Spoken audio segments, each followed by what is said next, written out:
Hi ನಮಸ್ಕಾರ ಎಲ್ಲರೂ ಹೇಗಿದ್ದೀರಾ? ಎಲ್ಲರೂ ಆರೋಗ್ಯವಾಗಿದ್ದೀರಾ ಅಂದ್ಕೊಂಡಿದ್ದೀನಿ ಸ್ನೇಹಿತರೆ. ಈ ದಿನ ನಾನು ಒಂದು ಅಕ್ಕಿ ಹಿಟ್ಟು ಉಪಯೋಗಿಸಿ ಕುಕ್ಕರಲ್ಲಿ ಯಾವ ರೀತಿ ಹಪ್ಪಳ ಮಾಡೋದು ಅಂತಂದೇಳಿ ತೋರಿಸ್ತಾ ಇದ್ದೀನಿ. ಬನ್ನಿ ಅದಕ್ಕೆ ಏನೇನು ಪದಾರ್ಥ ಬೇಕು ಅಂತಂದೇಳಿ ನೋಡ್ಕೊಂಬಂದ್ಬಿಡೋಣ. ಹಾಗೆ ಈಸಿಯಾಗಿ ಮಾಡ್ಬೋದು. ನಾನೀಗ ಫಸ್ಟ್ ಟೈಮ್ ಕಲಿತಾ ಇರ್ತಾರಲ್ವ, ಬರಲ್ಲ ಅಂತಿರ್ತಾರೆ ಕೆಲವರು. ಅದಕ್ಕೋಸ್ಕರ ಒಂದೇ ಗ್ಲಾಸ್ ಅಕ್ಕಿ ಹಿಟ್ಟು ತೊಗೊಂಡಿದ್ದೀನಿ. ಅಕ್ಕಿನ ತೊಳೆದು ಮನೆಯಲ್ಲೇ ತೊಳೆದು ನೆರಳಲ್ಲೇ ಒಣಗಿಸಿ ಬೀಸ್ಕೊಂಬಂದಿರೋದು. ಅದಕ್ಕೋಸ್ಕರ ನೆರಳಲ್ಲಿ ಮನೆಯಲ್ಲಿ ಅಕ್ಕಿ ಇಟ್ಟಿದ್ರೆ ಉಪಯೋಗಿಸಿಲ್ಲ ಅಂದರೆ ಅಂಗಡಿಯಲ್ಲೇ ಸಿಗುತ್ತಲ್ವ, ಅಂಗಡಿಯಲ್ಲಿ ಸಹ ಉಪಯೋಗಿಸ್ಕೋಬೋದು ನೀವು. ಬನ್ನಿ ಸ್ನೇಹಿತರೆ, ಅದಕ್ಕೆ ಏನೇನು ಪದಾರ್ಥ ಬೇಕು ಅಂದ್ಕೊಂಡು ಹೇಳಿ ನೋಡ್ಕೊಂಬಂದ್ಬಿಡೋಣ. ನಾನು ತೋರಿಸ್ತಕ್ಕಂಥ ಪದಾರ್ಥಗಳು ಇದರಲ್ಲಿ ವಿಡಿಯೋದಲ್ಲಿ ಬಂದಿಲ್ಲ, ದಯವಿಟ್ಟು ನೋಡಿ. ಈಗ ನಾನು ಜಾರ್ಗೆ ಹಸಿಮೆಣಸಿಕಾಯಿ, ಹಸಿ ಶುಂಠಿ, ಬೆಳ್ಳುಳ್ಳಿ, ಜೀರಿಗೆ ಮತ್ತು ಕರಿಬೇವು ಕೊತ್ತಂಬರಿನ ಹಾಕಿ ರುಬ್ತಾ ಇದ್ದೀನಿ. 1 ಗ್ಲಾಸ್ ಅಕ್ಕಿ ಹಿಟ್ಟು ತೊಗೊಂಡಿದ್ದೀನಿ, 1 ಗ್ಲಾಸ್ ನೀರು ತೊಗೊಂಡಿದ್ದೀನಿ. ಮೇನ್ ಇದೆ ಅಲ್ವಾ ಸ್ನೇಹಿತರೆ, ಇಲ್ಲೆಲ್ಲ ಬರೆದು ಹಾಕಿರ್ತೀನಿ ನೋಡಿ ಸ್ನೇಹಿತರೆ, ದಯವಿಟ್ಟು ತಪ್ಪು ತಿಳ್ಕೊಬೇಡಿ. ಮುಂದೆ ಆ ಥರ ಪ್ರಾಬ್ಲಮ್ ಅಂತ ನೋಡ್ಕೊತೀನಿ ಸ್ನೇಹಿತರೆ. ನೋಡಿ ಈಗ ಪೇಸ್ಟ್ ಯಾವ ರೀತಿ ಆಯಿತು ಅಂದ್ಕೊಂಡು ಹೇಳಿ. ತೀರ ತರಿತರಿಯಾಗಿ ನಡೆಯುತ್ತೆ ಸ್ನೇಹಿತರೆ. ಈಗ ನಾನು ಏನು ಹಸಿಮೆಣಸಿಕಾಯಿ ಪೇಸ್ಟ್ ಮಾಡ್ಕೊಂಡಿದ್ದೀನಲ್ಲ, ಅದನ್ನ ಒಂದು ಬೌಲ್ ಹಾಕ್ಕೊಂಡಿದ್ದೀನಿ. ಈಗ 1 ಕಪ್ ಹಿಟ್ಟನ್ನು ಅದಕ್ಕೆ ಮಿಕ್ಸ್ ಮಾಡ್ತೀನಿ ನೋಡಿ. ಮಿಕ್ಸ್ ಮಾಡಿ ಆದಮೇಲೆ ರುಚಿಗೆ ತಕ್ಕಷ್ಟು ಉಪ್ಪು ಹಾಕ್ತೀನಿ. ಸ್ವಲ್ಪ ಅರಿಶಿನ ಮಿಕ್ಸ್ ಆಯ್ತದು. ಅರಿಶಿನ ಪುಡಿ ಮತ್ತು ಉಪ್ಪನ್ನು ಮಿಕ್ಸ್ ಮಾಡಿ ಹಾಕಿದ್ದೀನಿ ನೋಡಿ. ನಿಮಗೆ ಆಮೇಲೆ ಹಪ್ಪಳ ಖಾರ ಅಂತ ಸಿಗುತ್ತೆ, ಅದು ಸಿಗಲಿಲ್ಲದ ಪಕ್ಷದಲ್ಲಿ, ನಾನಿವತ್ತು ಸಿಗಲಿಲ್ಲ ನನಗೆ, ಅದಕ್ಕೋಸ್ಕರ ಏನು ಮಾಡ್ತೀನಿ, ಸ್ವಲ್ಪ ಸೋಡಾ ಹಾಕ್ತಾ ಇದ್ದೀನಿ ನೋಡಿ. ಹಪ್ಪಳ ಖಾರ ಅಂತ ಸಿಗುತ್ತೆ. ಹಪ್ಪಳ ಖಾರ ಏನಕ್ಕಪ್ಪ ಹಾಕೋದು ಅಂತಂದರೆ, ಹಪ್ಪಳ ಹಗುರ ಆಗ್ತವೆ ಅನ್ನೋ ಒಂದು ಇದಕ್ಕಷ್ಟೇ, ಇನ್ನೇನಿಲ್ಲ. ಹಪ್ಪಳ ಖಾರ ಹಾಕಿದರೆ ಆ ಟೇಸ್ಟೇ ಬೇರೆ ಇರುತ್ತೆ ಹಪ್ಪಳದ್ದು. ಓಕೆ ನೋಡಿ, ನಾನೀಗ 1 ಸ್ಪೂನು, ಚಿಕ್ಕ ಸ್ಪೂನಲ್ಲಿ 1 ಸ್ಪೂನ್ ಏನು ಮಾಡಿದೆ, ಸೋಡಾನ ಬೆರೆಸಿದ್ದೀನಿ, ಉಪ್ಪು ಹಾಕಿದ್ದೀನಿ, ಸೋಡಾ ಹಾಕಿದ್ದೀನಿ ನೋಡಿ. ಇದನ್ನೆಲ್ಲ ಚೆನ್ನಾಗಿ ಮಿಕ್ಸ್ ಮಾಡಬೇಕು ನೋಡಿ. ನೀವು ಬೇಕಿದ್ರೆ ಹಸಿಮೆಣಸಿಕಾಯಿ ಬೇಡ ಅಂತಂದರೆ ಒಣ ಖಾರ ಪುಡಿ ಹಾಕೋದಕ್ಕಿಂತ ಚಿಲ್ಲಿ ಫ್ಲೇಕ್ಸ್ ಹಾಕ್ಬಿಡಿ. ಒಣ ಮೆಣಸಿಕಾಯಿ ಸ್ವಲ್ಪ ಮುರಿದ್ರೆ ಬರುತ್ತಲ್ಲ, ಇದರ ನೀಟಾಗಿ ನೀವು ಎಲ್ಲಿ ಗಂಟು ಇರಬಾರ್ದು ನೋಡಿ. ಈ ರೀತಿ ಗಂಟಿತ್ತು ಅಂತಂದರೆ ಈ ರೀತಿ ಮ್ಯಾಶ್ ಮಾಡ್ಕೊಂಬಿಡಿ ಅದನ್ನು. ಒಟ್ಟು ಹಿಟ್ಟಿನ ಜೊತೆಗೆ ಮಿಕ್ಸ್ ಆಗಿ ಚೆನ್ನಾಗಿ ಆಗಬೇಕದು. ಇಲ್ಲ ಅಂತಂದರೆ ನಾವು ಕುಕ್ಕರಲ್ಲಿ ಇಟ್ಟಾಗ ಅಲ್ಲೊಂದು ಖಾರ ಅಲ್ಲೊಂದು ಉಪ್ಪು ಅನ್ನಿಸ್ಬಿಡುತ್ತೆ. ಅದಕ್ಕೋಸ್ಕರ ನೀಟಾಗಿ ಅದ್ರ ಜೊತೆ ಮಿಕ್ಸ್ ಆಗ್ಬೇಕು ನೋಡಿ. ಸುಮಾರಾಗಿ ನಾನು ಕಲಿಸಿದ್ದೇನೆ ಈಗ. ಆದರೂ ಏನು ಮಾಡಬೇಕು ಗೊತ್ತಾ, ಕೈಯಲ್ಲಿ ನೀಟಾಗಿ ಹಿಂಗೆ ಮಾಡಿ, ಕೈಯಲ್ಲಿ ಮಾಡಿದ್ರೇ ಬೆಸ್ಟು. ಎಲ್ಲದಕ್ಕೂ ಹೊಂದ್ಕೊಂಡ್ಬಿಡುತ್ತೆ ಅದು. ನಾವು ಏನೇ ಸ್ಪೂನಲ್ಲಿ ಮಾಡ್ತೀವಿ ಅಂದ್ರೂ ಕೆಲವೊಂದು ಐಟಮ್ಸ್ ಮಾಡುವಾಗ ಕೈ ಉಪಯೋಗಿಸಲೇಬೇಕಾಗುತ್ತೆ.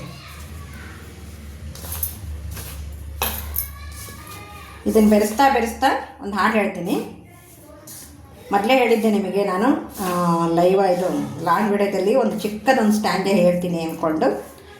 ಅಂಕದ ಪರದೆಯು ಜಾರಿದ ಮೇಲೆ ನಾಟಕವಿನ್ನೂ ಉಳಿದಿಹುದೇ. ಅಂಕದ ಪರದೆಯು ಜಾರಿದ ಮೇಲೆ ನಾಟಕವಿನ್ನೂ ಉಳಿದಿಹುದೇ. ವಹಿಸಿದ ಪಾತ್ರ ತೀರಿದ ಮೇಲೆ, ವಹಿಸಿದ ಪಾತ್ರ ತೀರಿದ ಮೇಲೆ ರಂಗವ ಬಿಡದೆ ನಿಲ್ಲಲಹುದೇ. ಅಂಕದ ಪರದೆಯು ಜಾರಿದ ಮೇಲೆ ನಾಟಕವಿನ್ನೂ ಉಳಿದಿಹುದೇ. ನಾಟಕವಿನ್ನೂ ಉಳಿದಿಹುದೇ. ನಾಟಕವಿನ್ನೂ ಉಳಿದಿಹುದೇ. ಥ್ಯಾಂಕ್ ಯು ನನ್ನ ಹಾಡು ಕೇಳಿ ಸಪೋರ್ಟ್ ಮಾಡ್ತಾ ಇರೋದಕ್ಕೆ. ಹಾಗೆಯೇ ನನ್ನ ವಿಡಿಯೋನ ಹೆಚ್ಚು ಶೇರ್ ಮಾಡಿ ಅಂತ ಹೇಳ್ತಾ, ಕೆಲವೊಂದು ಐಟಮ್ಸನ್ನ ನೋಡಿ ಈಗ ನೀಟಾಗಿ ಕೈಯಿಂದನೇ ಕಲಿಸಿದ್ದೀನಿ. ಆಮೇಲೆ ಇನ್ನೂ ಒಂದು ಗ್ಲಾಸ್ ನೀರೇನು ತೊಗೊಂಡಿದ್ನಲ್ಲ ನಾನು, ಅದನ್ನು ಜಾರ್ ಹಾಕಿ ತೊಳೆದಿದ್ದೀನಿ. ಜಾರ್ನ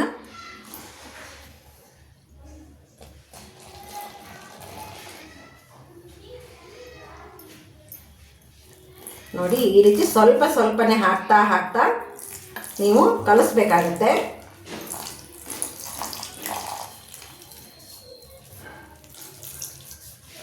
ಒಂದೇ ಸತಿ ಮಿಕ್ಸ್ ಮಾಡ್ಕೋಬೇಡಿ. ನೀರು ಹಾಕಿ ಸ್ವಲ್ಪನೇ ಕಲಿಸ್ತಾ ನೀರು ಹಾಕ್ಕೊತ ಬನ್ನಿ.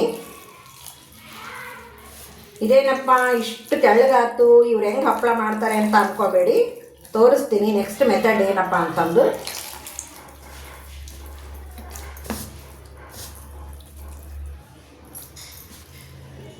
ನೋಡಿ ಈಗೆಲ್ಲ ಒಂದು ಗ್ಲಾಸ್ ನೀರು ಖಾಲಿ ಆಯಿತು.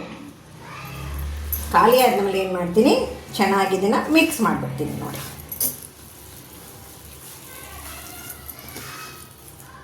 ವಿಡಿಯೋದಲ್ಲಿ ಕಾಣಿಸ್ತಾ ಇರ್ಬೋದು ನಿಮಗೆ.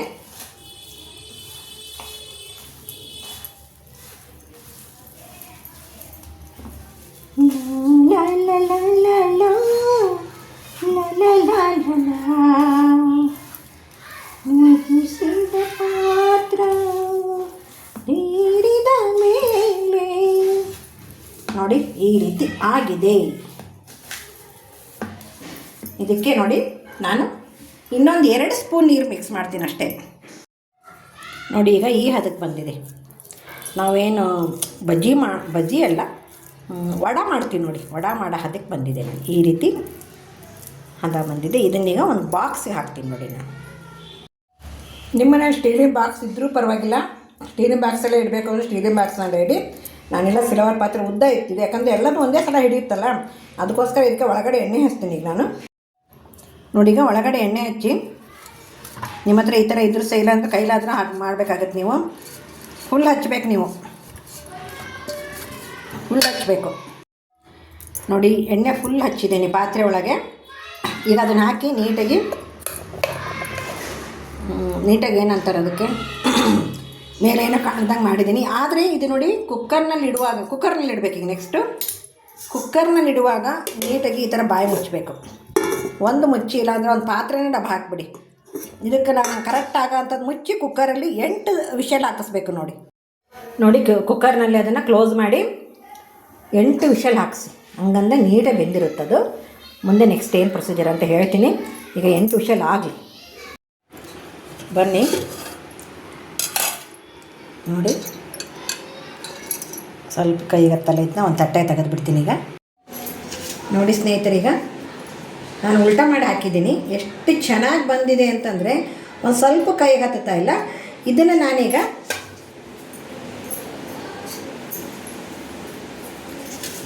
ನಾಲ್ಕು ಭಾಗ ಮಾಡ್ಕೊತೀನಿ. ನೋಡಿ ಚಾಕುಗೆ ಸಹಿತ ಹತ್ತುತ್ತಾ ಇಲ್ಲ ಅದು. ನೋಡಿ 4 ಭಾಗ ಮಾಡಿಕೊಂಡು, ಇದು ಹಾಗೆ ತಿನ್ನಲಿಕ್ಕೂ ತುಂಬ ಚೆನ್ನಾಗಿರುತ್ತೆ. ಇದಕ್ಕೆ ಒಂದು ಸ್ವಲ್ಪ ಅಡುಗೆ ಎಣ್ಣೆ ಬಳಸ್ಕೊಂಡು ತಿಂತೀವಲ್ಲ, ತುಂಬ ರುಚಿಯಾಗಿರುತ್ತೆ ನೋಡಿ ಈ ರೀತಿ ತಿನ್ನಲಿಕ್ಕೆ. ಅಕ್ಕಿ ಮುದ್ದೆ ಅಲ್ವಾ ಇದು,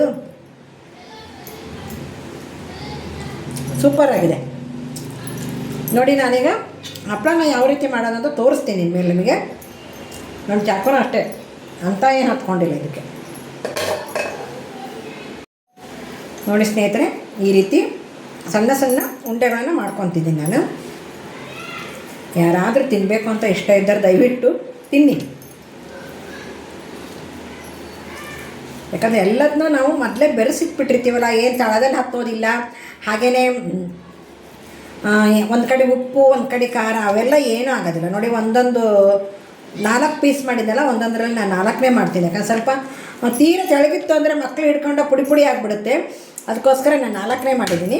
ನೋಡಿ ನಿಮಗೆ ಇನ್ನೂ ತೆಳಗಬೇಕು ಅಂದರೆ ತೆಳ್ಳಗೆ ಮಾಡ್ಕೊಳ್ಳಿ. ನಾನು ಪ್ರೆಸ್ ಮಾಡೋದಿದೆ, ಪ್ರೆಸ್ಸಲ್ಲಿ ಮಾಡಿಬಿಡ್ತೀನಿ. ನೋಡಿ ಈಗ ಪ್ರೆಸ್ ಮಾಡೋದಿರುತ್ತೆಲ್ಲ ತೊಗೊಂಡಿದ್ದೀನಿ.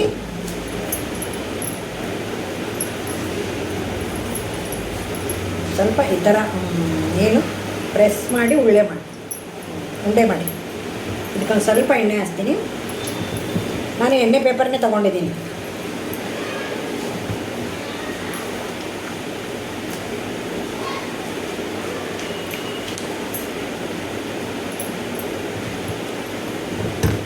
ನೀವು ಬೇಕಾದರೆ ಹಿಟ್ಟು ಹಚ್ಚಿ ಒದ್ಲೂಬಹುದು.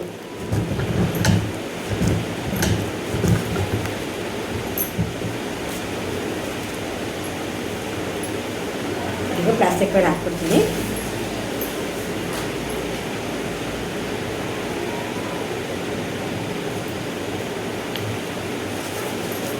ಓಕೆ, ಪ್ಲಾಸ್ಟಿಕ್ ಮೇಲೆ ಹಾಕಿ ನಿಮಗೆ ಎಲ್ಲವನ್ನ ಆದಮೇಲೆ ತೋರಿಸ್ತೀನಿ ಸ್ನೇಹಿತರೆ. ನೋಡಿ ಸ್ನೇಹಿತರೆ, ಇಷ್ಟ ಆಗಿದ್ದಾವೆ ಹಪ್ಪಳ. 4 ಭಾಗ ಏನು ಮಾಡಿದ್ನಲ್ಲ ರೌಂಡ್ ಶೇಪಲ್ಲಿ, ಒಂದು ಭಾಗ ಮಕ್ಕಳೇ ತಿಂದುಬಿಟ್ರು. ಯಾಕಂದರೆ ನಮ್ಮ ಮನೇಲಿ ಅದನ್ನು ಅನ್ನ ಸಾರು ಜೊತೆ ಸೈಡ್ ಡಿಶ್ಶಾಗಿ ಉಪಯೋಗಿಸ್ತಾರೆ.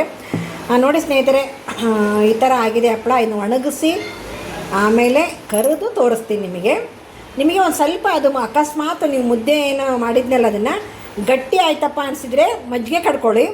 ಮಜ್ಜಿಗೆ ಕಡ್ಕೊಂಡು ಒಂದು ಸ್ವಲ್ಪ ಚುಮ್ಕಿಸಿ ಚೆನ್ನಾಗಿ ನಾದ್ಕೊಂಬಿಡಿ, ಅವಾಗ ಚೆನ್ನಾಗಿ ಬರುತ್ತೆ. ತೀರಾ ಗಟ್ಟಿ ಆತಪ್ಪ ಅಂತ ಅನಿಸಿದಾಗ ಮಾತ್ರ, ಇಲ್ಲ ಕರೆಕ್ಟ್ ಇದೆ ಅಂದರೆ ಕರೆಕ್ಟಾಗಿ ಮಾಡ್ಕೊಂಬಿಡಿ. ನೋಡಿ ಈ ಥರ ನೀವು ಉದ್ಲೂಬಹುದು, ಇಲ್ಲ ಪ್ರೆಸ್ ಇತ್ತು ಅಂದರೆ ಪ್ರೆಸ್ಸನ್ನು ಮಾಡ್ಕೋಬೋದು. ಇದು ನೋಡಿ ಮುದ್ದೆ ಬೆಂತೋ ಇಲ್ಲೋ, ಕಡಿಮೆ ಆಯ್ತೇನೋ ನೀರು, ಏನೋ ಒಂದು ಕಿರಿಕಿರಿ ಅನಿಸ್ತಿರುತ್ತೆ ಕೆಲವ್ರಿಗೆ, ಮುದ್ದೆ ಮಾಡೋಕ್ಕೆ ಬರಲ್ಲಲ್ಲ ಅವ್ರಿಗೆ. ಈ ರೀತಿ ಮಾಡಿದೆ ಅಂದರೆ ತುಂಬ ಚೆನ್ನಾಗಿರುತ್ತೆ. ಒಂದು ಸಲ ನೀವು ಟ್ರೈ ಮಾಡಿ ಅಂತ ಹೇಳ್ತಾ ಇದ್ದೀನಿ. ಈ ವಿಡಿಯೋ ಇಲ್ಲಿಗೆ ಮುಗಿಸಲ್ಲ, ಇದನ್ನು ಒಣಗಿಸಿ ಕರೆದು ತೋರಿಸ್ತೀನಿ. ಈಗ ಹಪ್ಪಳ ಎಲ್ಲ ಒಣಗಿದೆ. ಈಗ ನೋಡಿ ನಾನು ಹಪ್ಪಳನ ಕರಿತಾ ಇದ್ದೀನಿ. ನೋಡಿ ಎಷ್ಟು ಚೆನ್ನಾಗಿ ನೀಟಾಗಿ ಅರಳುತ್ತೆ ಅಂತ.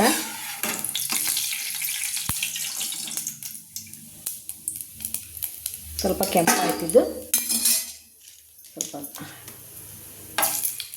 ಪುಡಿಯೆಲ್ಲ ಹಾಕಿ ತೋರಿಸ್ತಾ ಇದ್ದೀನಿ ನಿಮಗೆ.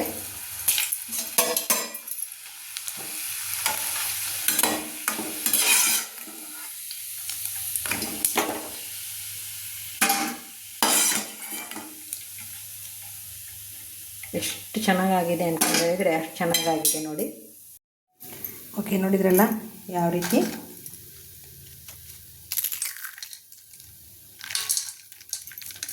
ತುಂಬ ಚೆನ್ನಾಗಿ ಬರುತ್ತೆ. ನೀವು ಒಂದು ಸಲ ತುಂಬ ಸ್ವಲ್ಪ ನೋಡಿ ಇಟ್ಕೊಳ್ತಿದ್ದಂಗೆ ಮುರಿಯುತ್ತೆ ಅಲ್ವಾ, ಅಷ್ಟು ಹಗುರ ಆಗಿದೆ.